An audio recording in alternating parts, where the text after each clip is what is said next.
Hello and welcome to Physical Therapy, a movie podcast inspired by the world of physical media and beyond. My name is Kurt. My name is Sam. On today's show, we are talking the classic 1995 teen comedy Clueless, which was released on 4K for its 30th anniversary earlier this year. For that conversation, we will be joined by a dear friend of mine, Jane Kang, who's a fabulous producer that I have worked with for a long, long time, and a diehard Clueless fan. Kimberly, our producer, will also join us for that conversation. But first, Sam. Marty, real quick, before we get into announcements and the like, have you seen Clueless a bunch? Like, what's your relationship with this movie? Did you watch it in the 90s? I don't think so. I think I probably saw it in high school once, and I don't think I really got it. Mm-hmm. And then I'd seen it maybe 2 times before this since then. Sure. I do feel that this time through, I've crossed over into being a very true fan. Yeah, this was a fun one because when we decided to do it on the show, I was kind of like, all right, I guess I'll grab Clueless. And the same thing, like I was a little hesitant to rewatch it. And then when I did, I was like, oh my God, I can't believe I was. This movie is incredible. So good. So that's a really great conversation, which we'll get to in a minute. But first, Marty, a big one for you, my friend. A wish come true. Well, it's been a while. It's been a while since we've done this. So I don't even know what you're talking about. Scorsese's Bringing Out the Dead from 99 is coming to 4K. Are you joking? No. Have you not seen this? I have it already. It came out on Paramount Presents like 2 years ago. Okay, so Paramount Picks, which I don't know if it's a new arm of Paramount or not, but is releasing it on January 13th. A new one, a new standard edition. It looks like it, yeah. This is the same type of thing that happened with like Chinatown and... Got it, okay. All of those Paramount Presents seem to go out of print right away. Okay. Or a lot of them do. I think some of them, depends, right? Like sometimes you get Double Jeopardy for $15. 4K Paramount Presents, but sometimes Chinatown, this one for sure, I believe... Once Upon a Time in the West, this happened with. Okay. So anyways, I already have this on 4K, but it was a movie that was never out on Blu-ray, so it's fantastic that it came out already and is coming out again in print. I'll be buying this. A rumor, this is what I thought you were going to say. This is only a rumor, but it sounds like sometime in 2026, we're going to get a 4K of Mars Attacks. Yeah. Which, hell yeah. Now that Eyes Wide Shut is on the horizon, very, very near horizon as we're recording this, I would say Mars Attacks is maybe the top of my list of 4K wishes. So that's super exciting. Dang, that's fun. One that I hadn't seen was that Kino Lorber finally announced The Great Outdoors on 4K. Yeah, so our best friend Ryan over at The Disconnected, I believe he posted that it's going to be a 4K, right? Mm-hmm. But Blu-ray.com had originally just listed it as a Blu-ray. Interesting. Which I was like, what the fuck? Well, they did do that, summer rental movie with John Candy. Kino did that only ever came out on Blu. That was like a newer release that was in the time they were releasing 4Ks and they only dropped it on Blu-ray. Yeah. I guess I just feel like The Great Outdoors is more popular. Maybe that's personal bias. I don't know. No. I think the John Candy and Dan Aykroyd of it all definitely helps. Yeah. A couple from Criterion that I'm very excited about. Jonathan Glazer's Birth with Nicole Kidman is coming to 4K. I've never seen that. Also a movie that I don't think ever had a life on Blu-ray. I think it's been kind of hard to find for a while. Yeah. It's very good. I watched it on the Criterion channel a couple years ago. Can't wait to see that again. And then one of my all-time favorite movies, Dead Man, Jim Jarmusch's Dead Man, starring Johnny Depp, black and white Western. What a movie. Is coming to 4K, but no HDR. Dang, that's a bummer. I'll still upgrade it because it's one of my favorites, but kind of a disappointment. Do you remember when you and I were driving a massive truck with all of our belongings across America and we had been listening to the same 3 CDs for 4 days in a row, and you turned to me and just went, "They're shooting buffalo," and I started laughing so hard I almost drove the car off a fucking road. One of those CDs was the soundtrack for Red Dead Redemption 1. Hell yeah, brother. Some Arrow announcements. Yeah. Snakes on a Plane is coming to 4K, which kind of whatever. I don't think either of us really care. Yeah. I don't think I'm not buying it. I've accepted that. I will be buying Under Siege, starring Steven Seagal on 4K. I don't think I've seen this. Really? I don't think so. Do you know who the bad guy is at all? Oh, yeah. It's Tommy Lee Jones, right? Oh, yeah. In maybe one of his best performances. Oh, baby. I mean, so good that Andrew Davis puts him in his next movie as well, which is The Fugitive. Wow. Yeah. Andrew Davis directed Under Siege? Oh, yeah, baby. Oh, baby. Come on. Yeah. Yeah. I just remembered that fact. I will be buying Under Siege the moment I can. As well as Evil Dead Rise, which I saw in theaters and I don't fully remember, but I think I had a pretty good time with it. Incredible title sequence. I think it's fun to see an Evil Dead movie not take place at a cabin. And this is pretty recent, right? Wasn't this like a couple years old? Yeah. I think post-COVID. Yeah. I remember the trailer. Breakdown's coming out in 4K. Yep. Which Another one that already was available through the Paramount Scares box set. I can't remember if that's the actual branding. Yeah. Do you have this already or no? Yes, I have the UK release of this. Gotcha. We've talked about it, I think, on the show. It's not the greatest transfer, but that movie rocks. Transfer aside, if you don't know Breakdown with Kurt Russell, drop whatever you're doing right now and go watch it. A couple more of the Hong Kong collection titles from Shout Factory got announced, which are John Woo's Bullet in the Head and a movie called Once a Thief. These are both coming in January from Shout, which I guess we should talk about for a hot second. Oh, yeah. This could be our confession section. Shout Factory has closed their online store. And in doing so, they liquidated a bunch of titles, and the internet was ablaze. There was a big sale on their site and even on Amazon, too, I think, of their titles. And Sam texted me and it was like, dude, Shout is going under. They're done for. Buy them while you can. They're done for. And so we both went on Shout Factory's website and cleaned up. Lost our minds. I was like, okay, do I really want this? Not really. But do I want to live in a world where this was available and I never got it? And now it's like $1 million. Like it's like Twilight Time style titles where like suddenly they're all $100. I decided, no, I don't want to live in that world. So I bought a bizarre amount of movies. Oh my God. And a bizarre list of titles, several of which were directed by Oliver Stone. Let's clarify at this point, Shout Factory is not going under. They just closed their online store and are now selling through their normal sellers like Diabolic or Orbit or Amazon. And you can buy them from Gruv, GRUV.com. That's like their official home at this point. Is it Gruv or Groove? Oh, I don't know. I guess I've never really said it out loud. But yeah, Sam called me and we panicked. Dude, I think they still might be going out of business. The earthquake stopped and the building was still standing. And we were like, wait, what did we just do? I was down in LA over this past week and Kurt and I, just every time we saw each other, we just went, going out of business. R.I.P. Shout, dude. Thank God I believe they're alive and well. Yeah. Keep putting them out. All right. So, Kurt, give us your confession. What was your Shout order? I will reiterate that they were very on sale.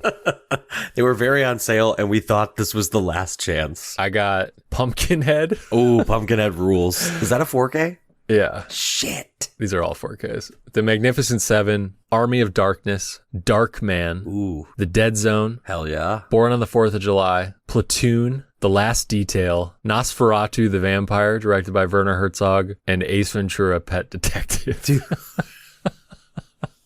Oh my God. I woke up on my couch last night with the Ace Ventura menu screen just on repeat. Yeah, baby. That's well done, man. Job well done. What was yours? Okay. The David Cronenberg movie Rabid on 4K. Hard Boiled on 4K, the John Woo movie. Marty, a little movie called End of Days. You ever hear about it? I can't believe I bought 30 fucking Shout movies and End of Days was not one of them. What the hell is wrong with me? And of course, like, that's all I can think about now. I'm like, yeah. God, I got to get End of Days. Not I have to watch 40 movies I just bought. Do another order and throw a Pumpkinhead on there for me. Yeah, for real. Black Sunday, the Mario Bava movie. Sleepaway Camp 2 and 3. Death Stalker 1 and 2 double feature. And the Blaxploitation Classics Volume 2. Damn. that night that I made my order, I was editing an episode of this podcast, and I was like, just get one more hour done, and then you could treat yourself to some movies now that Shout Factory is going out of business. Well, I don't know how that rumor got started, but I think it worked out well for them. Yeah. Any other major confessions, Sam? I did end up caving and pre-ordering the Teenage Mutant Ninja Turtles trilogy from Arrow. Good call. In a diabolic order, I threw that, the pre-order for Dogma, and the pre-order for Possession onto the same. Orbit has a Dogma pre-order? Yeah, from Umbrella. I'm interested in that for sure. What about you? You got to confess anything else? You could tell the people what you bought when I was with you at Amoeba. The Materialists. I was on an airplane recently and I watched the new A24 movie, The Materialists, and found it fascinating. And Kim was asleep next to me and I have to show Kim. So that landed in my cart. I love it. Criterion sale has started. I'm trying to behave myself, Sam, but I did pick up a couple. I got The Red Shoes on 4K. Hell yeah. I got Barry Lyndon on 4K, and this is Spinal Tap. Nice. That's definitely in my sights. I'm allowing myself 4 Criterion titles during the sale, and that is one of them. I will certainly get Eyes Wide Shut when it comes out, and I will also get the Werner Herzog starring, I guess, Les Blank documentary, Burden of Dreams. Yeah, I'm going to do Spinal Tap, Eyes Wide Shut, A History of Violence, and Eastern Condors. Hell yeah. The jury is still out on the Wes Anderson box set for me. Oh, yeah. Well, again, like the nice thing about Criterion is that if you don't get it this sale and you just get it the next sale, you're not missing out on that edition or anything. Exactly. There's always like a slight out of print risk with them. Not that I think that the Wes Anderson one would ever go out of print. It's like so solely their zone. Yeah. It seems like that won't happen, but you're right. It's not as much of a rush as some of the other labels. All right, Sam. Should we get into it with the gals? Absolutely. It's time to talk Clueless. Okay, we are thrilled, honored to be graced by the presence of Jane Kang, my old friend. Jane, we're so happy to have you here today. Literally, I am so honored. It's finally happening. Jane, when we started this podcast and I told you about it, you said, if you ever do Clueless, I have to come on the show. Yeah. And you were like, no, Jane, no. Clueless isn't on Blu-ray. And I was like, all right. But if it is, let me on. And then, of course, on July 8th of this year, the 30th anniversary of Clueless was released from Paramount Pictures on 4K, and we're here to tell you all about it. But first, Jane, what's your relationship to physical media? You got a DVD collection? I don't know. Well, which is like the worst thing, probably, I guess, on this particular podcast is... No, just be honest. It's good. We want the scope of it all. My physical media. I don't have DVDs. I don't have a DVD player. I think I had one actually when I first moved out to LA, and then I threw it away. Wow. Because I said, too many cords, too little time. So you don't own a single disc? No. Okay. Whoa. I've actually never been gifted one. Kurt, Sam. Are you going to put it in the trash? I'll keep it. I'll be like, wow, a gift. But you'll never play it. I will never play it. My relationship with it, I don't have one. It's called streaming. Wow. Whoa. And that's our show, folks. Thank you so much. That's it for the show. But wait, can I say this? When I first met Kurt, I feel like I'm screaming. Am I screaming? You might be. Okay. Just relax, lean in, relax. So calm down. It's going to be okay. I do this every podcast. I'm literally screaming. So I'm in the same boat. Well, when I first met Kurt, I've never met anyone with the bigger collection of DVDs and Blu-ray. And I was like, who is buying it? And it was Kurt and now Sam and I know Kim. Like Kim doesn't really buy them. I buy them for Kim as gifts, which is sort of an excuse to buy them for myself. Jane, what's your relationship to the film Clueless? Oh, okay. Well, it's like my favorite movie. And every time honestly, when I'm on a date and they're like, what's your favorite movie? I'm like, shamelessly, I'm like, it's Clueless. And this is a reason why. It's a perfect movie. It's a 90-minute movie. It is perfect. You can't take anything out because it's so short. It just goes by so fast. And I love the fashion, the closet scene. It's like every girl's dream.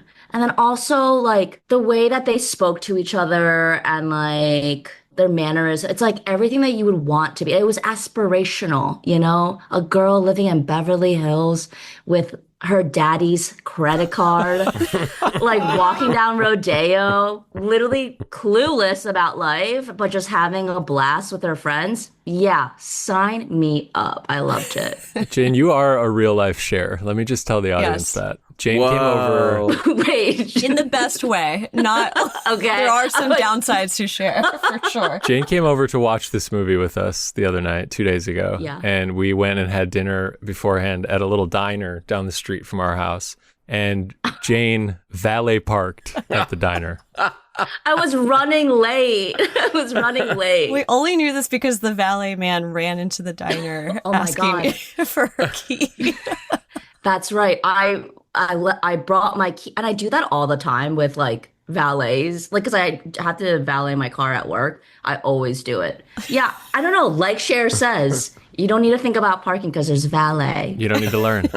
Yeah, you don't need to learn how to park. Well, we're going to recap this movie, but before we do, Jane, you had a little emergency before you hopped on the microphone here. Would you like to tell everyone what happened? Yeah. Did you temporarily lose your eyesight? Is that true? Okay. Yeah. I was a little hungover today. I went out last night, went a little crazy, and I said, I have to be fresh for this podcast. I have to.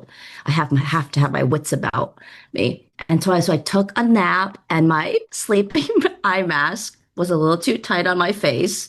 I woke up in I literally woke up, stripped the eye mask off. So I was like, I slept through the podcast, and my eyes were blurry because I guess the eye mask was too tight on my face. Cut off the blood flow to your brain. Yeah, perhaps? and I freaked out and I panicked, but I have eye drop.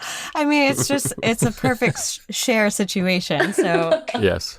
But I'm glad I'm here. I'm glad I get to see you guys. Yeah. you can see. I know. Oh my God. And I got to see this movie in 4K. Yes. It was fun. It was so fun. It was so crisp. Clueless came out in 1995, directed by Amy Heckerling, whose most famous title outside of this would be Fast Times at Ridgemont High. Is that fair to say? Yes. She also did the Look Who's Talking movies. Yes. Oh, no way. Yeah. Wow. Icon. Yeah, truly. This movie was produced by Scott Rudin, who's a complicated, famous man.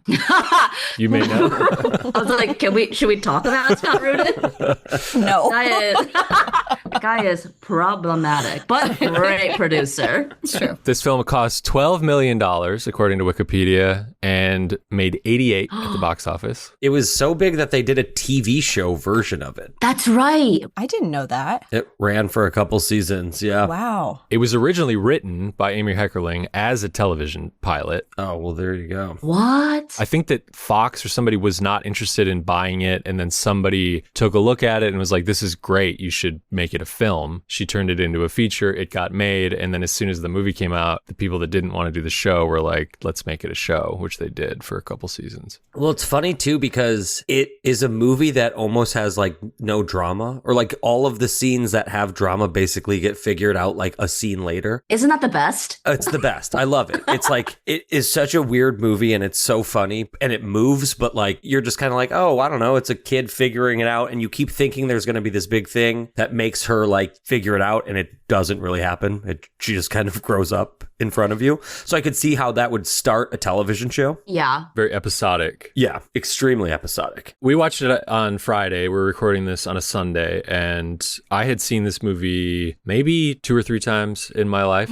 Wow. That's it. Wow. Yeah, prior to this weekend. And yesterday I was like, I watched this movie last night and I'm not sure I could recap it. Like I had to rewatch it today to feel prepared. It doesn't really have like a through line like most movies that you feel like you can kind of latch onto, at least when trying to describe it. At the beginning of the movie, it kind of sets itself up that you're going to go on this journey of her trying to hook these 2 teachers up. Right. And then that just happens in the first like 15 minutes of the movie. Yeah.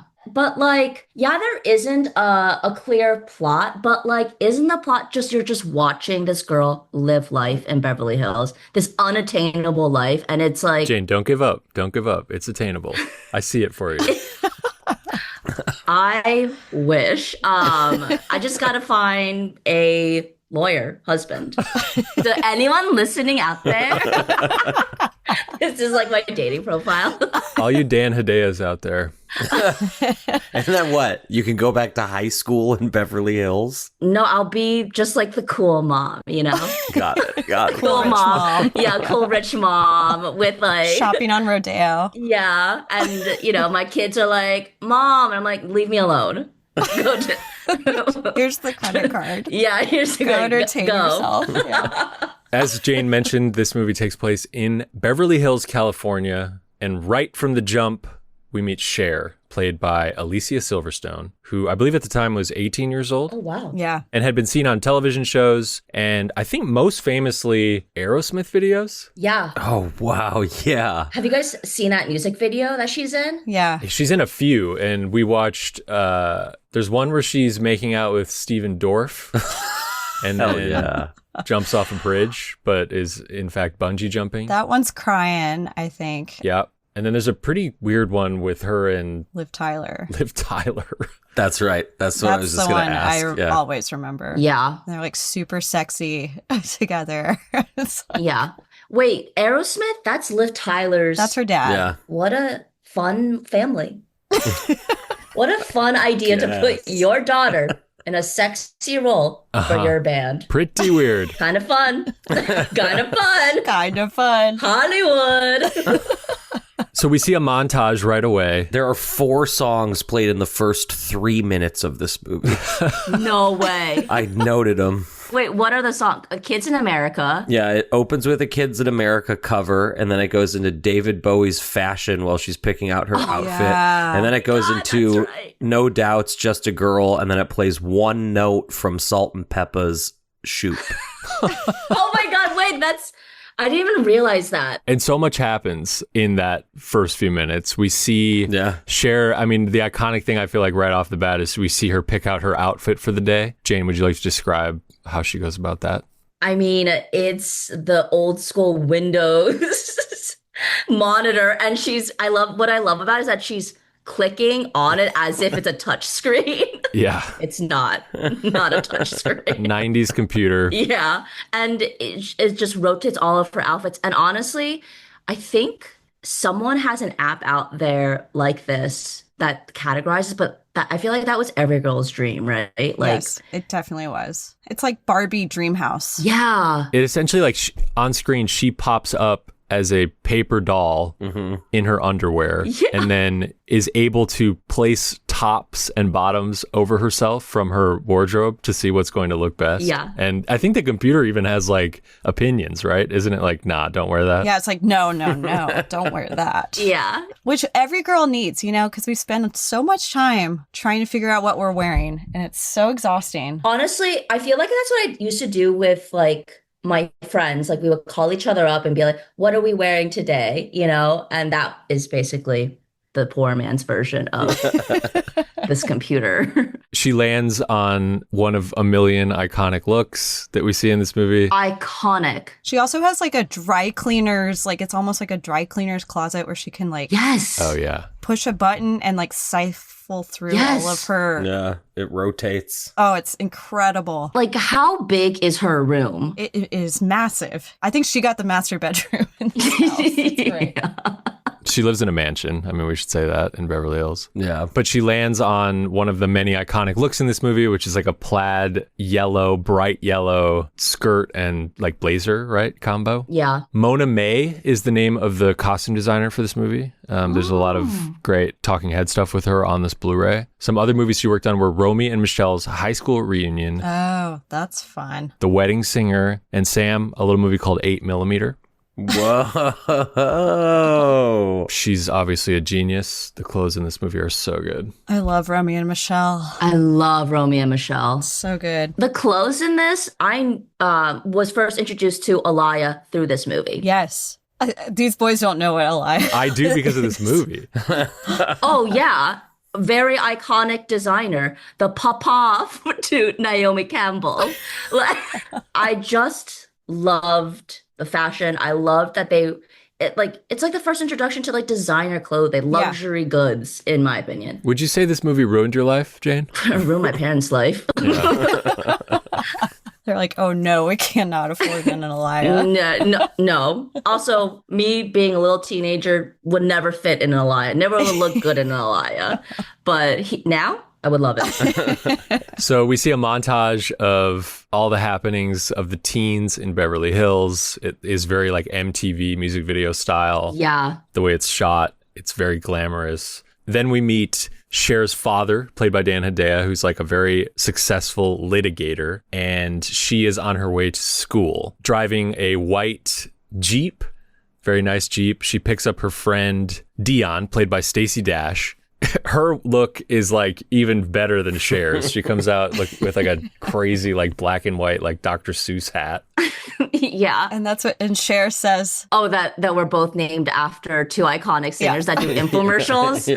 I mean, iconic line. It's like they're best friends because they just dress up together and have like similar names. They know what it feels like for everyone to be jealous of them. Yeah, it's so perfect. So good. Yeah, they're the popular girls, but they're not like too mean, right? No, they're not. Like, they're a little judgy of like certain groups, obviously, but they're not like the Plastics. No, They're like way more tame. they're just like one of those like popular girls that like you like see in the hall and they're like so aloof, you know?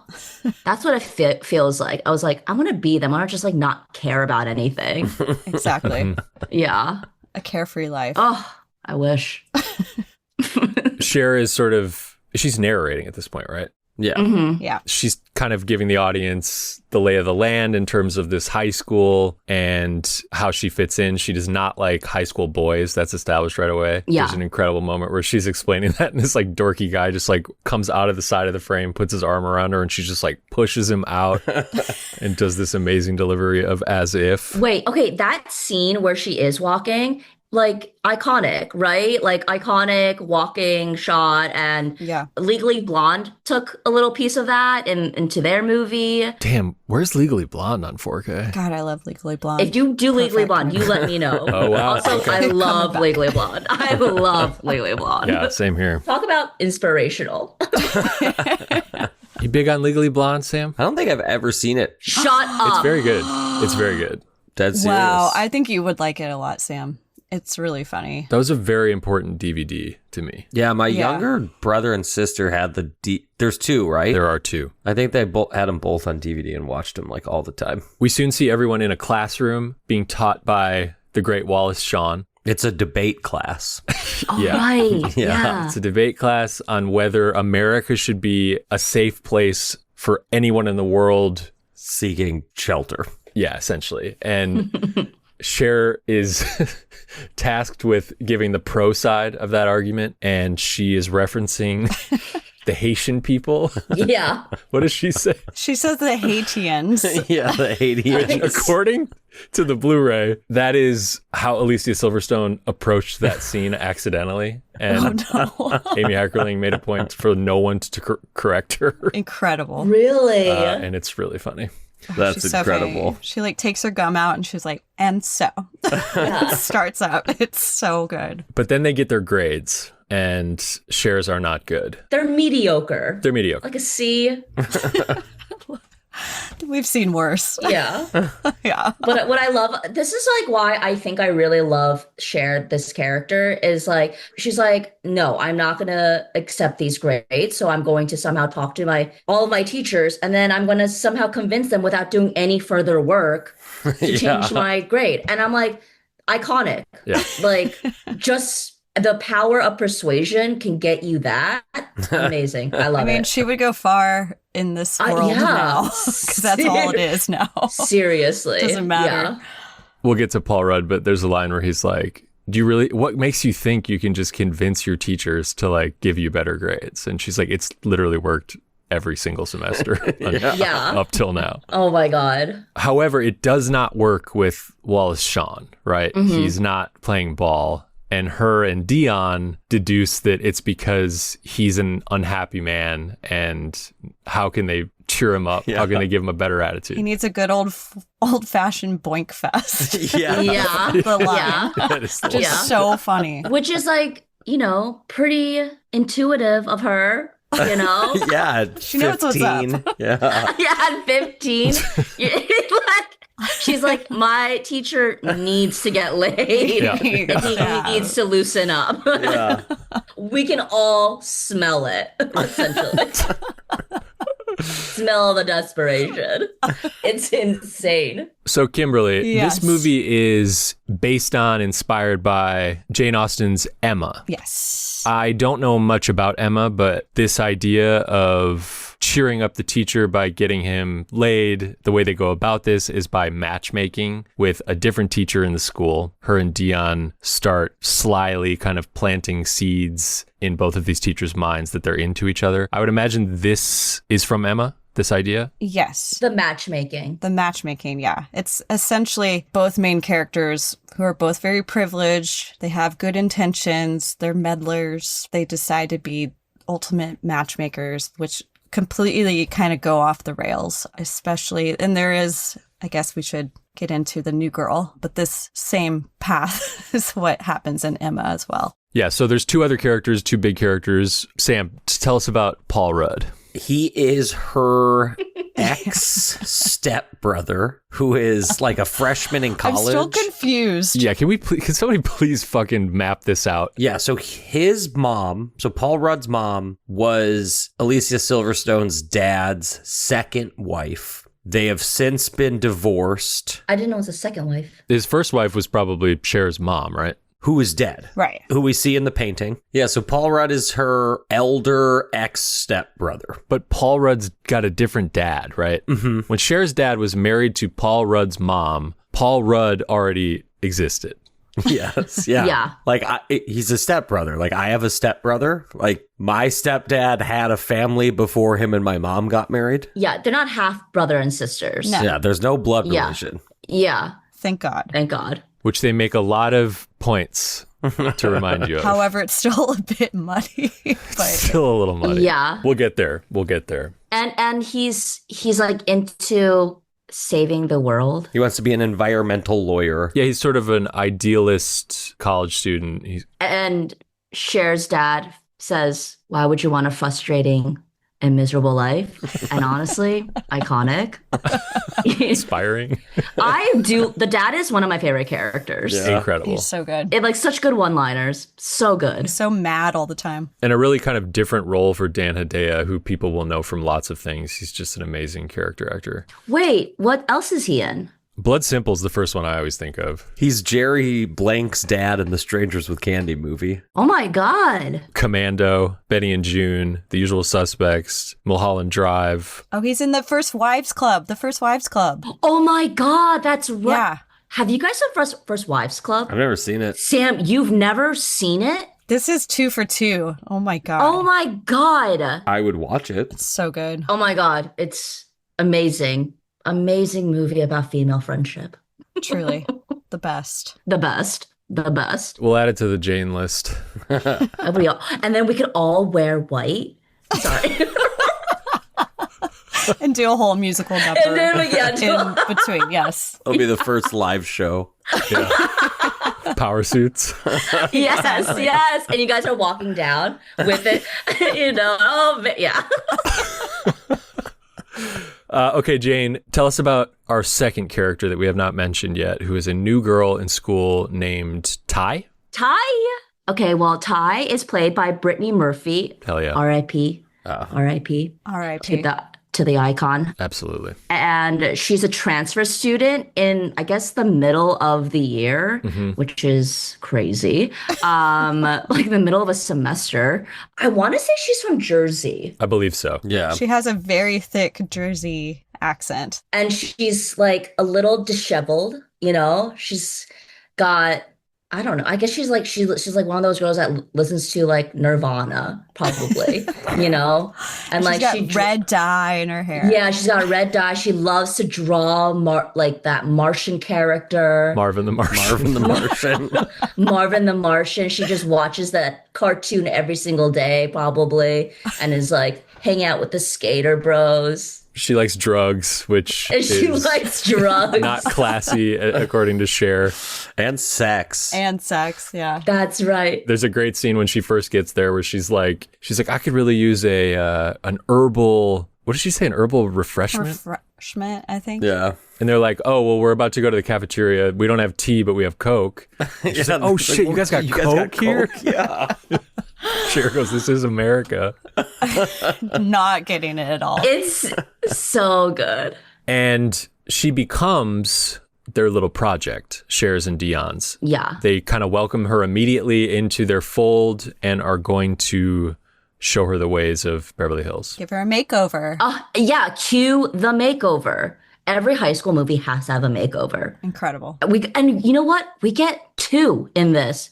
Actually, Yeah, we do. Dare I say we get 3. Wait, what? The teacher at the beginning Yeah. Okay. doing the little Yeah, they just like pull some stuff out of her hair. yeah, and then like she like turns around, she looks absolutely gorgeous. I'm like, okay. Ty doing the second one, and then Cher's inner makeover. You know? Wow, there you go. Jane. Her soul. The soul, the one that really matters.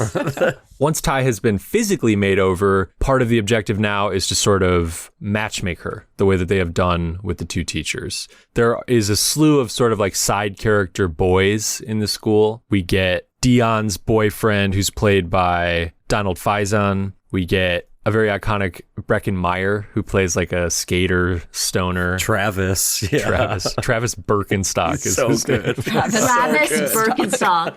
It's so good. He's so funny. And there's a very kind of like cool kid. I believe while we screened it the other night, somebody was like, made a joke that he's Timothy Chalamet. I did. It's not far off. And his character's name is Elton. Which is actually a direct, that is a character in Emma. Oh, fun. It's Mr. Elton, who Emma tries to set up the Ty character Okay. in that. So, yes. And so Brittany Murphy's character, Ty, is immediately sort of drawn to Breckin Meyer's character, Travis Birkenstock. But Cher is like, no. He's like a stoner, no good, not good for your image. It's cool to smoke weed at parties. It's not cool to be fried all day long. And she's like, you should go out with a cool guy. Elton is like the social director of the cool guys, basically is what they call him. Yeah. But of course, Elton is interested in Cher and not interested in Ty. Which, you know, further proves the point that Cher truly is clueless, you know? And all of this kind of comes to light at this Valley party. Yeah, they go to a party in the Valley. In Sun Valley. Which is very funny, which is like, no. So crazy. But it actually is like North Hollywood where this party is. Yeah. There's a great moment where they're driving, where Dion and Murray, her boyfriend, Donald Faison, are driving to this party in the Valley, and they're using like a giant like road map book. And we all live in LA here with Jane, and we watched it here, and we're like, oh my God, can you fucking imagine having to Trying do to get that? around in LA with a big book. Oh my God. Nightmare. They go to the Valley, and one of my favorite lines in this movie is when they first get to this party. Cher is like walking in with Ty, and she goes, let's do a lap before we commit to a location. It's incredible. I mean, Incredible. again, where I learned. We live by this now. Yeah, where I learned how to go, how do I enter a party and how do I scope it out? What do I do at a party? Yeah. Learned it from Clueless. Yeah, I feel like I've seen you do this, Jane. I definitely that's every time I go into a party, I'm like, I'm gonna do a lap, see where everyone's at, where are the drinks, where are the snacks, and then I'll figure out where I'll know where to go. Yeah. Yeah, then I'll figure out where I want to go. And it's usually by the snacks. In the party, everyone's hanging out, having a good time, and then Brittany Murphy gets hit with a clog. Like she like, gets hit in the head with his Goes shoe down. It's and so just funny. like passes out immediately. Everybody kind of rushes to her aid, including Elton, who picks her up and lies her on a countertop. And then she wakes up and hits her head on a light fixture. There's a really sad moment where Birkenstock comes in with ice Yeah. to try to help, and Cher's like, "We got this. We don't need you here." Yeah. Yeah. Well, he's just holding ice in his hand. He's just holding ice in his hand. Right. That's right. Travis is so sweet. He's so great. So they help Brittany Murphy up, and then Elton asks her if she's good. She says yes, and he asks her to go dance with him. To rolling with the homies. Yeah. Can't forget about that. By Coolio. Hell yeah. Hell yeah. This movie's so insane. Now that we're really going step by step, like scene by It's scene, insane, dude. I'm like, It's nuts. wait a minute. I absolutely love it. It's so good. It's so good. After the party, there's a great bit of matchmaking where there are two cars leaving at the same time, and Cher is trying to get Elton to drive Ty home, and then Cher's going to drive home with one of her friends. But based on like the batshit geography of LA, like they're all going to like different neighborhoods, and Elton keeps insisting like, no, it makes absolutely no sense for me to take Ty. I should take Cher. And Cher keeps trying to talk him out of it with different like routes that he could possibly go to bring her home. But it doesn't work, and she ends up in the car with Elton. He takes her to the parking lot of, is it Circus Liquor? Is that what it's called? Which is, it's in North Hollywood. Yeah. Yeah. It's on Lancashire. Yeah, it's like an iconic location. Yeah.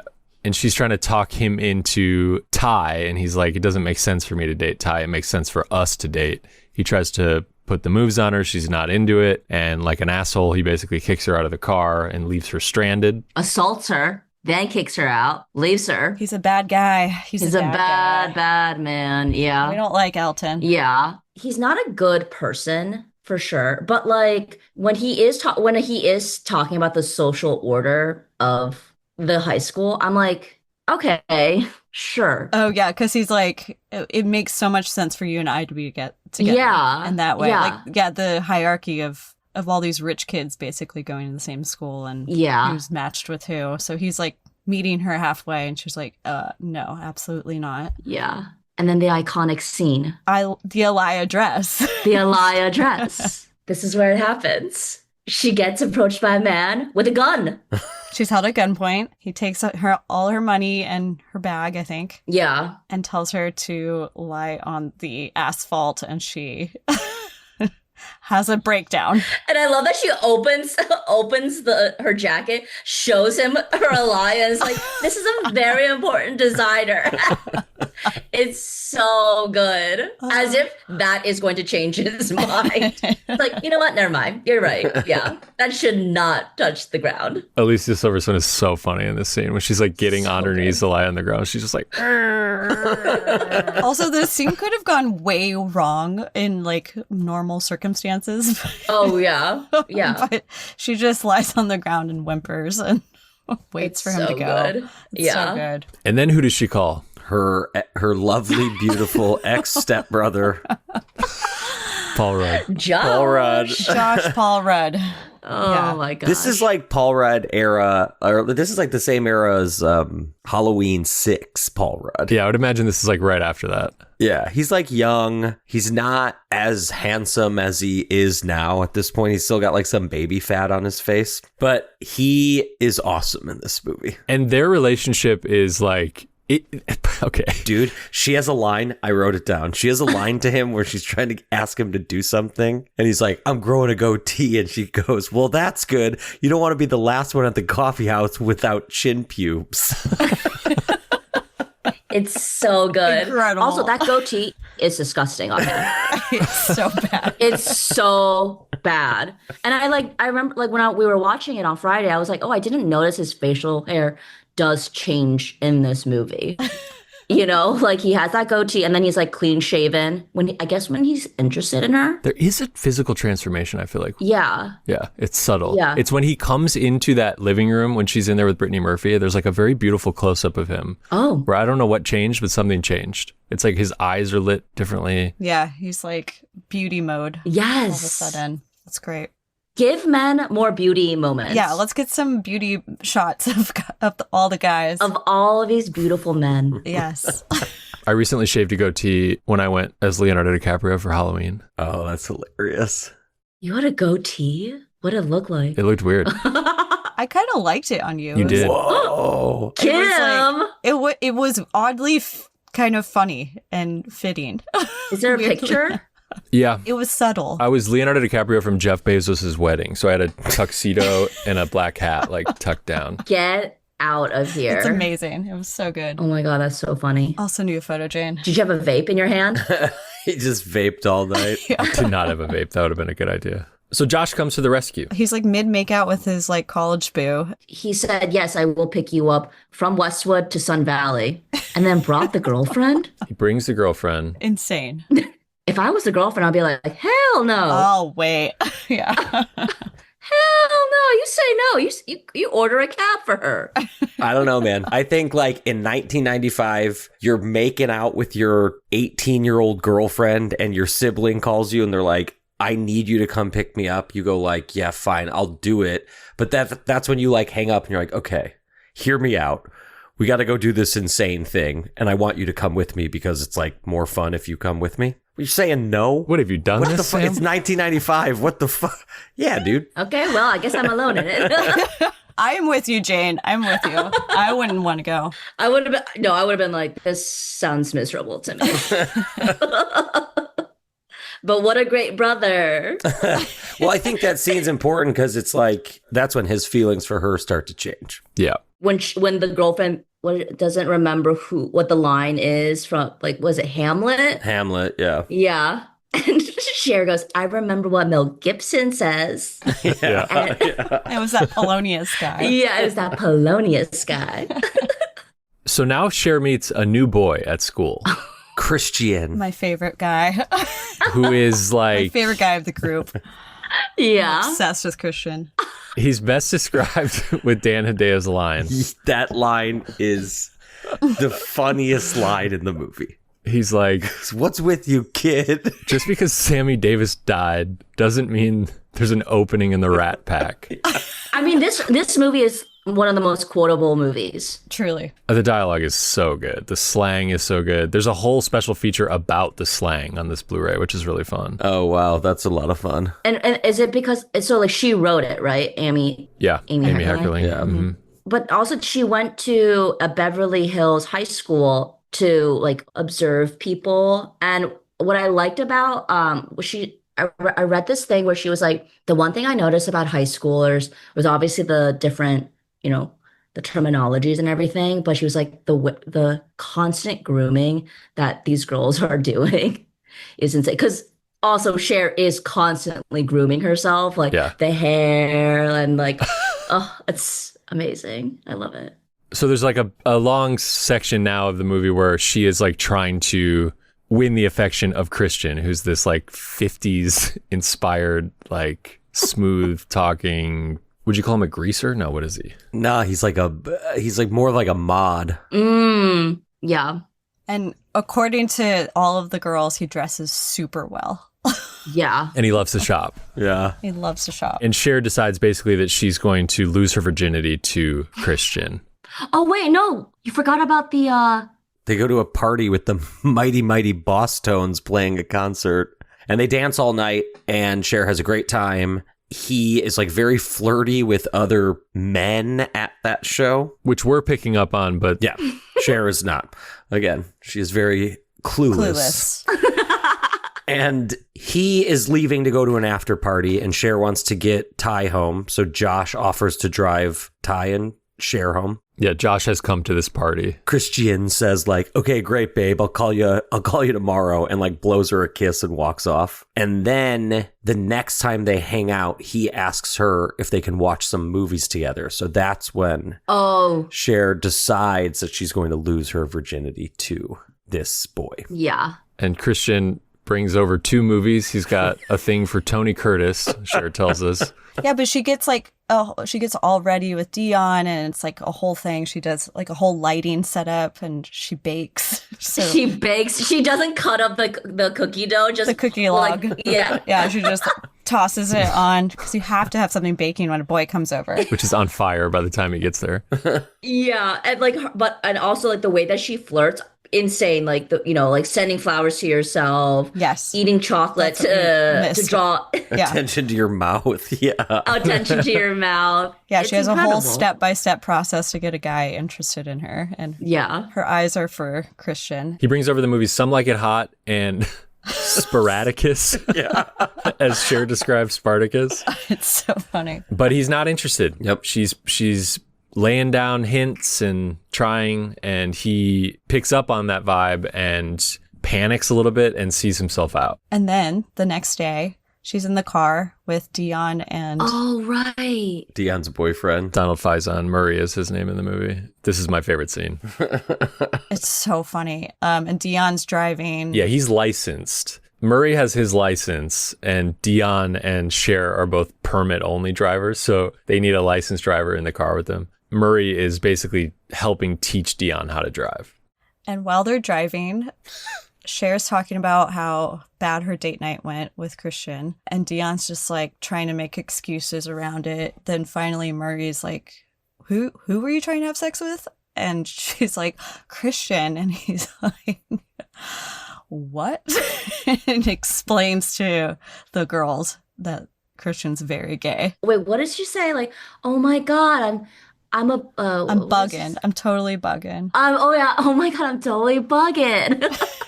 And then Dion accidentally takes the car onto the freeway. Yeah. Everyone starts screaming and panicking to be on the She's freeway. going like 20 miles per hour. There's like little old ladies giving him the finger. Yeah, There's like a motorcycle semi-trucks. gang. Yeah, the Hells funny. Angels basically ride through So them. funny. It's so good. They're all like absolutely over the top performing, all three of them in the car. Freaking out. It's so funny. Yeah. It's an amazing little slapstick sequence in the middle of this movie. And finally, they get off the highway, and Dion and Murray have a moment. And then that's when Cher's like, I want a boyfriend. I want to fall in love. Yeah. Cher wants love. After all that matchmaking, she wants it for herself. She wants it for herself. She realizes that. Not soon after, Ty, Brittany Murphy, expresses to Cher that she is interested in Josh, Oh yeah. her not brother. Cher doesn't know why, but this is not sitting well with her. So she basically like soul searches for a while, right? On Rodeo Drive. She tries to talk Ty out of the crush, pretty much. Mm-hmm. She's like, you guys aren't meant for each other. You're not good. And this gets Ty to push back on Cher. Oh yeah. An incredible line that I say to Sam all the time. You're just a virgin who doesn't know how to drive. Oh yeah.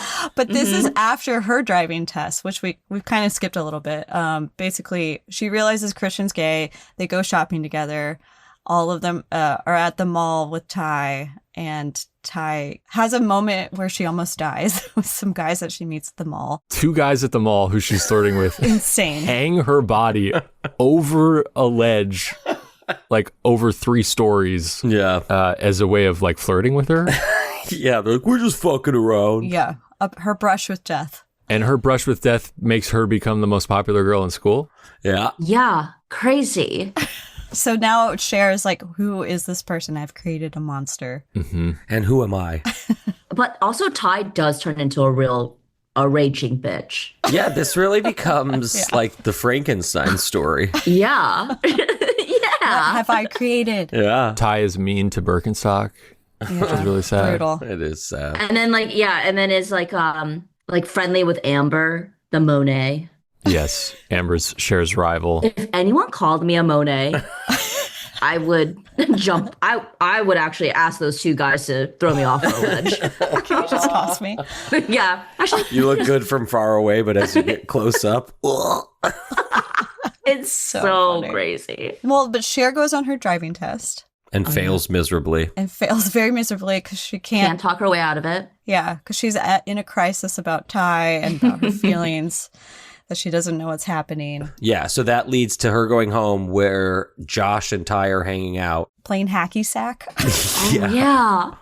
As one does. Dude, In 95. Love it. somebody at work the other day, we were getting like absolutely murdered at work. And this woman comes in, she's like, hey, yeah, like a group of us were just playing hacky sack on the patio, and somebody accidentally kicked the hacky sack on top of the building. And I was like, oh, fucking bummer. I don't have time for this right now. Good luck with that. Yeah. Wow. Have you guys ever played hacky sack? I tried. The cool kids in my high school played hacky sack. Damn. They were good at it, and I They tried were to be hacking? so yeah, I tried to be so They were good at it. hacking. I was Let's bring so it back. bad. Dude, you don't have to bring it back. Move to fucking Oregon. Yeah, it's already there. Yeah, we're just living in the wrong place for hacky sack. Anyway, so that's when Cher learns of Ty's affections for Josh, and They have this big fight. And that really kind of is like the last third of the movie. Cher now goes on this soul searching. Yeah. where she shops on Rodeo Drive. Yeah. Yeah. Her Like soul walks searching. around. It's so funny because it's basically, it becomes like a Charlie Brown cartoon for a hot second because it's her just kind of like wandering around with her head down. Like, but she's got these designer But she shopping passes bags a with her. Dior store and it's like, oh, I wonder if they have that in my size. Which is And then goes totally back to her me. sulking. Oh my God. Oh. If that is how I could deal with understanding my feelings, every single problem of my life, amazing. Great. Incredible. And the sequence ends with an amazing moment where she's walking at night in some type of park. There's a fountain behind her. And as her voiceover reveals, like, oh my gosh, I have feelings for Josh. I love Josh. Totally butt crazy in love with Josh. Yeah. The fountain lights up behind her. There's an amazing music cue. And there's like just like a visual, big, giant, like light bulb style effect from the fountain.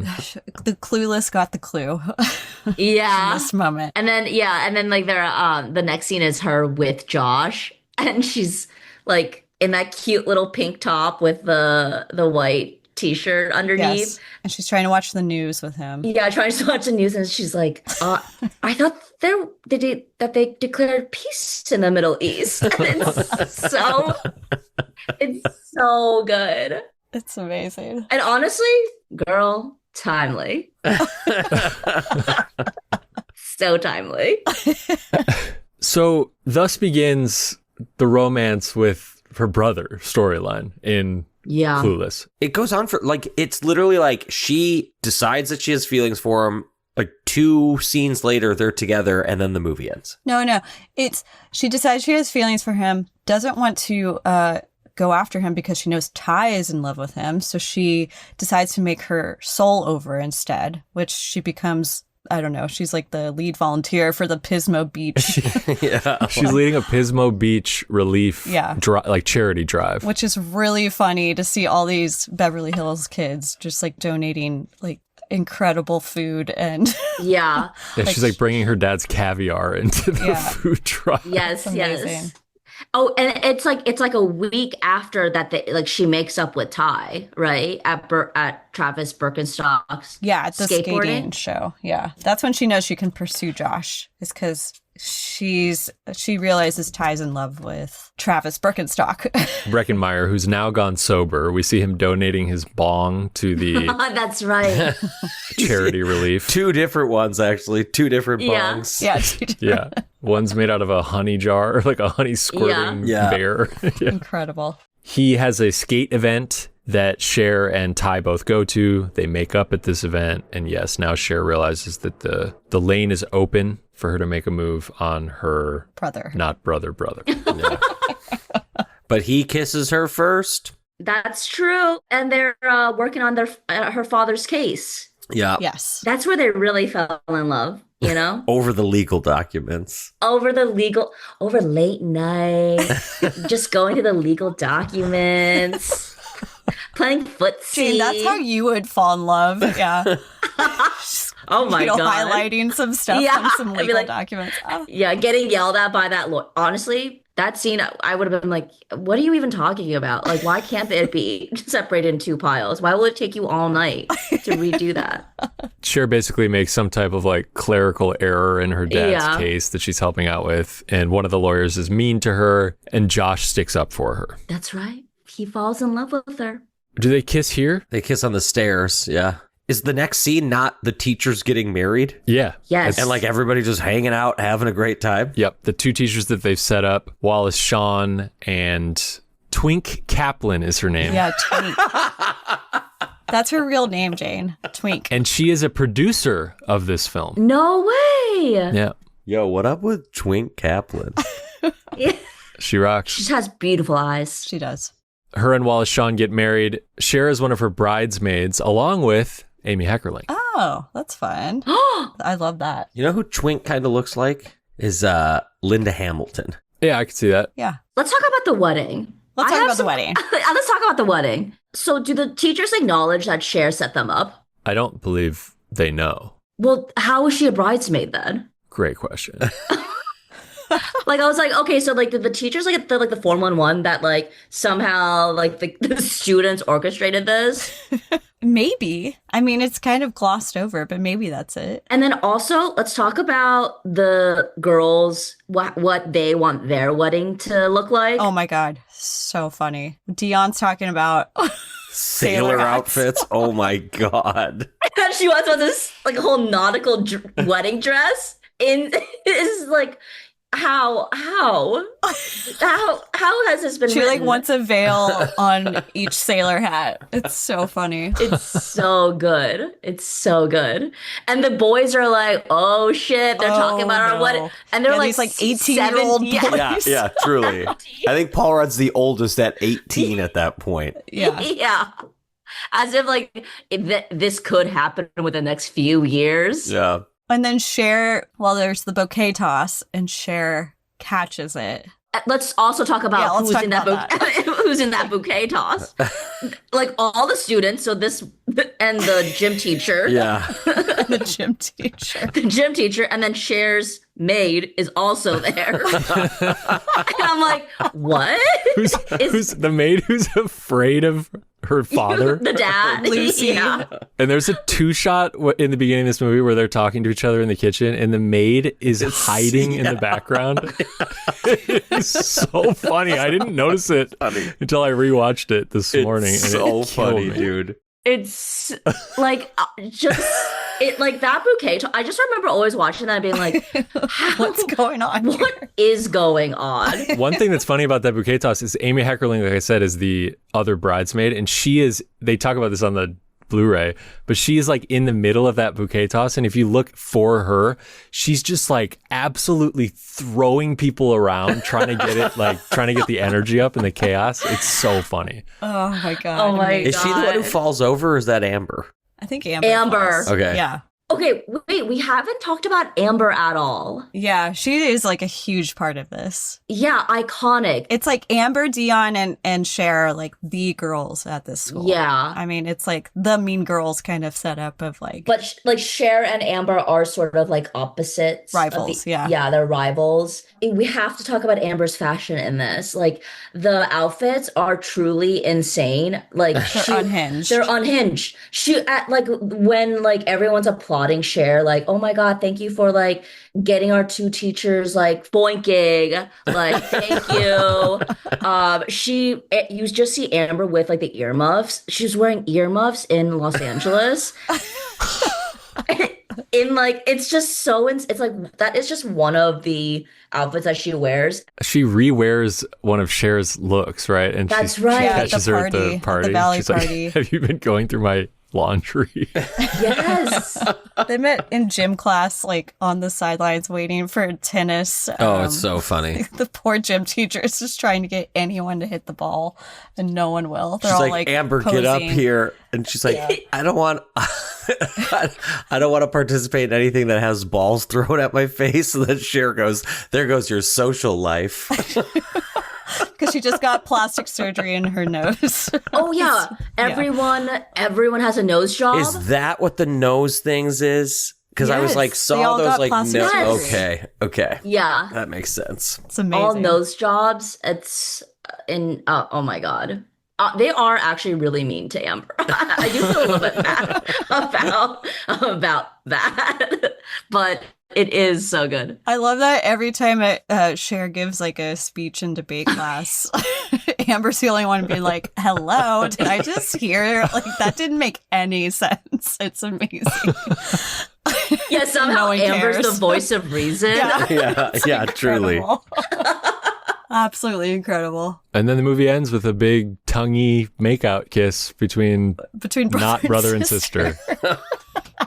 Yeah. I would say I'm now able to get past The brother. I think brother? it still comes up as like a pop culture, like, what? Question mark. But, you know, yeah. they definitely telegraph quite a bit at the beginning, like that they are not blood related. They make sure to like hammer that home. Yeah. But their dynamic is so brother sistery for the first half of this movie that it's a little tricky Yeah. to get past. It's still a perfect movie. It's incredible. Yes. It's a perfect movie because it totally encapsulates that time, right? And like Yeah. I feel like whether it did or not, but like now it is. That's what it is now. This movie is the 90s. I mean, the fact that Amy Heckerling was able to capture high school kids in Fast Times at Ridgemont High Mm-hmm. and in the 80s, basically, and then did it again in Clueless is astounding. Like, she captured truly youth culture Yes. in the most incredible way. She is a god, a goddess. It's She's so perfect. good. But yeah, and Cameron Crowe wrote Fast Times at Ridgemont High. Oh, wow. And he went undercover in a high school to learn about kids in high school. What's the Drew Barrymore movie where she does that? Oh, I love that. Never Been Never Kissed. Been Kissed. Kissed. Never Been Kissed rules. And then in Not Another Teen Movie, there's a character doing that, but they're like elderly, Yes. trying to fit oh my in. God. So, I talk about another great movie, another perfect movie, Never Been Kissed. Yeah, Never Been Kissed. I love She's All That. Oh. Talk about hacky sack scene. Oh yeah. Oh yeah. She's All That rules. Love She's All That. Oh, that was one of my favorites. One time, Kurt, Joel, and I were waiting in line at a froyo place in Culver City, and Rachel Lee Cook was ahead of us in line. Oh, wow. That's right. She's incredible. Yeah. I had a girl crush on her. Oh my god. Oh my God. I like wanted to be her so bad. All these teen movies really knock glasses, huh? These two folks are wearing glasses. These Wow. these two guys. Jesus, over right- Jane. These two folks are wearing glasses, but in these teen You movies, can't wear glasses. yeah, you're the ugly ducklings. Take those glasses off, and we'll see a swan. Jane, you were blind an hour ago, so you could shut the fuck up. That's right. I forgot that happened. Honestly, because I could see now. You know, Yeah. It's coming back. it's coming back. Thank God. I can't believe they were too tight that you like lost your vision. You gotta be careful, Jane. I thought you had like eye patches on and like the gel like leaked into your eyeballs. That's No. what I thought was happening. Like I woke up and I was like, why is it so blurry? And then I was like, wait a minute. I got LASIK for like, what is going on? I have perfect vision right now. Classic me. I wouldn't notice an eye mask is too tight on me, you know? As we mentioned, this was a 4K release that came out over the summer for the 30th anniversary. All the special features are legacy. I believe they're all from the DVD. Whoa. They did like a decent bit of a retrospective at that time, early 2005, I think is when it is, based on the little credits at the end of each feature. It's really informative and cool. A lot of people participate, notably not Alicia Silverstone. She's not doing interviews about it, but Brittany Murphy's in there, and obviously Amy Heckerling and a lot of the cast. Was this Brittany Murphy's first role? I think so. I think it's definitely... Well, it's definitely Alicia Silverstone's That's right. first role other than the Aerosmith Yeah. stuff. But I think Brittany Murphy, too, is like very, very green. What great casting. Incredible casting. The special features essentially go through the different aspects of production, and they're all kind of titled like class courses, like high school courses, which is fun. But they go into the writing, the costume design, casting, all sorts of stuff. One thing that's absent is a commentary track.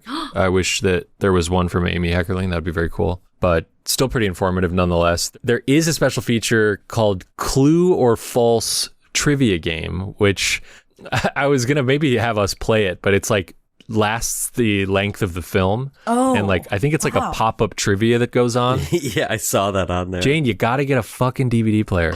Okay, buy me one. But the thing that makes this new version totally worth upgrading, if folks are interested, is how great it looks. It's an amazing transfer. So good. It looks so good. And this movie is so colorful, like big, bold, bright colored Oh my God. costumes, Yes. especially. That stuff just looks amazing on 4K and HDR. Christian has a unibrow. It's like stuff like that, right?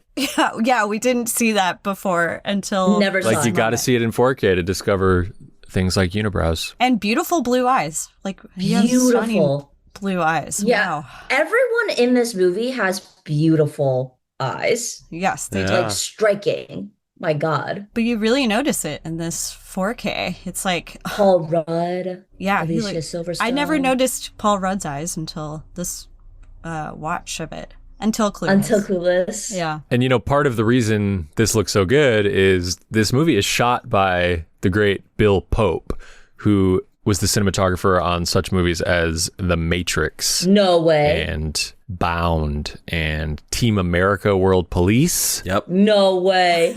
No way. How the heck did he get on Clueless? He loved the script. I mean, it is a great script. They don't make them like this anymore. Yeah. It is so great. I know, like, what is the modern... I mean, Mean Girls. Mean Girls is the closest to this. yeah, that's true. But which is also dated at this point. I feel like it's, like, hard to, like, capture, like, social media, like... It's because it's boring ultimately. Like it's not fun to watch somebody scroll on their phone, but like watching somebody walk through a high school and interact with that high school or the people in it is like way more interesting. It's true. Yeah. I mean, time and time again. That's like why we love teen movies. I was drunk last night and which is weird, I know. I think we all were. And I was like Oh my God, were we all drunk last night? and it was like 12:45 and I was like, I'm putting on The Faculty. Hell yeah. Oh was my like, God. I I love just- the faculty. Yeah. Honestly, I almost brought it up when we were talking about unibrows in 4K. There you go. Yeah, Josh Hartnett's is Yeah. on full display in the faculty. Really? Yeah, It's there, baby. it's there. Wow. Honestly, I think unibrow should come back a little bit. Whoa. Timmy's got a unibrow, doesn't he? Who? Chalamet? I definitely thought you said Kimmy, and I was like, whoa, shots was like, fired on the pod. Excuse me? I really make sure I don't. So Clueless. Jane, we did it. wait, Jane, how many times? Wait, what would you say this watch was for you in number wise? Like, how many times do you think you've seen it? Because I feel like you and I are at like a similar level. Yeah, I mean, I don't even, there was like a period where I was so depressed that, I need to balance out my depression with my social life. So right before I would go out, I would put on Clueless. Oh. Like I would be getting ready Hell yeah. and I'll put it on because it's the perfect getting ready. Because Yeah. because they're also grooming half the time. Same with me when I was going out, before I was going out. And so I just would like every weekend, probably I would watch it. Wow. My roommates at the time were like, why are you watching Clueless? I'm like, honestly, don't even talk to me. If you want me to go out, leave me alone. This is what I need. This is what I need. This Yeah. will get me to It was go my out. pregame. It was my pregame. Yeah, it's like a perfect energy. Like it gets you to the right place. In a great perfect vibe. mood. Yeah, there's nothing bad really happens. I mean, yeah, the stakes are so low. Like there's It's nothing so that happens. low. Yeah. It's amazing. Jane, without physical media, how are you watching Clueless next? Where will you go? I go on Paramount Plus. Paramount Plus. Okay. Yeah, I think it was on Netflix and then now it's on Paramount Plus. But the thing is that I still rewatch it like every 3 months. Hmm. It's just one of those movies for me that it's just like such a comfort watch. Everything's so colorful. The music's really, it's popping. They go shopping. They go Oh my shopping. God, shopping. They go shopping. The boys are, except for that Elton guy, none of them are that terrible. The dad, great dad, great father figure. We don't divorce our children, love it.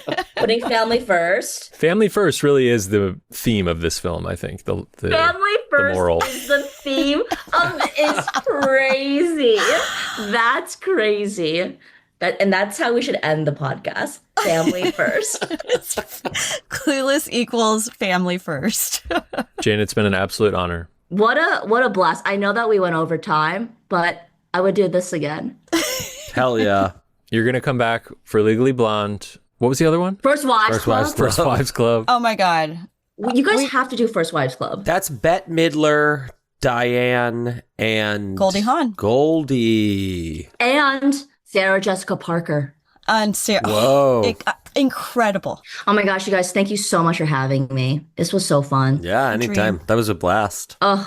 And honestly, I know that this is my favorite movie, but like, I didn't know some of the fun facts that you were spitting out. Wow. I'm happy you learned something, Jane. Yeah. Okay. Do I leave now? I'm sorry, I'm thinking. Is there any special way you would like to be introduced? I'm going to call you a producer that I have worked with forever and blah, blah, blah. But also like the best person you know, Yes. and like the life of the party. You are the life of the party. And if you're a rich Beverly Hills lawyer, hit her up. Yeah. Lady. Yeah, I want Perfect lady. like yeah, I'll be the perfect arm candy for all of your lawyer needs. Yes. Okay, before we go, it is time to put wishes out into the physical media universe for titles on formats that do not yet exist. Here we go, Sam. I wish for the 2001 masterpiece Josie and the Pussycats. I wish for a reissue of the Twilight Saga on 4K. Dude, Josie and the Pussycats, you ever see it? I have not seen this. Okay. Kim has left, and I'm very fascinated to ask her afterwards if she is a fan of this. Great movie, great original songs written for this movie. I have, as mentioned earlier, a massive crush on Rachel Lee Cook, who plays the titular Josie in this movie. It's just a fucking blast, man. It's way smarter than people think it is. It's a really funny, great high school drama comedy from around that time. I remember seeing it in theaters when it came out. I have watched it probably in the past 10 years and found it hilarious, and I would love to have a copy of it on my shelf. That's awesome. The band itself is Rachel Lee Cook, Tara Reid, and Rosario Dawson. It rules, dude. And Alan Cumming is in there. Parker Posey's in there. Shot by Matthew Libatique. That's cool. Yeah. Awesome. I never saw this, and I love hearing it recommended. I think you'd have a really good time, honestly. Are you a fan of the Stephenie Meyer Twilight Saga, Sam? You know, I can't say that I am. I was not either just a few weeks ago. Some of our friends convinced us to go see Twilight Breaking Dawn Part 2, the final film, in the theater. And they had just like re-released them, part of like Fathom events, I think, like through AMC. Yeah. So we decided to go. And of course we had to catch up before seeing it. So we like powered through the first 4 Twilight movies. I had seen the first one once and had a fun time, recently. Like we had friends over to watch it, and you know, it's a very funny movie to just like laugh at with your friends. Sure. That remains true of all of them. However, this time I got very invested in the story. I am an even bigger fan of Kristen Stewart and Robert Pattinson than I was going in. These movies are singular and so fun. The first one is available on 4K. To my knowledge, at least in the US, the other ones only ever came out on 4K in a Best Buy Steelbook box set. Okay. That is now like $600 because Best Buy doesn't release movies anymore, which I will not be buying. But I would love to own these movies. I can see myself absolutely revisiting them with friends and maybe by myself for years to come. I'm happy for you, buddy. I hope those come out. Thank you so much. I would watch them. The next time I'm down in LA if they're out and you have them and we can have some whiskeys and I'm just not going to watch them on my own, you know? Very Pacific Northwest, Sam. Yeah, I know. There's a lot of the filming locations I've driven through and been around, but I would enjoy that. I would love to watch you losing your mind. Okay, that is it for another episode of Physical Therapy, a movie podcast. A big thank you to Patrick Laban for our incredible theme music. A thank you to Kimberly for producing. And good Lord, thank you to our dear friend Jane for coming on to talk about her favorite movie, Clueless. Jane zeroed in on me at your wedding and pulled me aside so she could convince me to convince you to do Clueless on the show. Wow. So I'm happy it's all come full circle at this point. If you're enjoying our show, please like and leave a review wherever you're finding it. We will be back next week.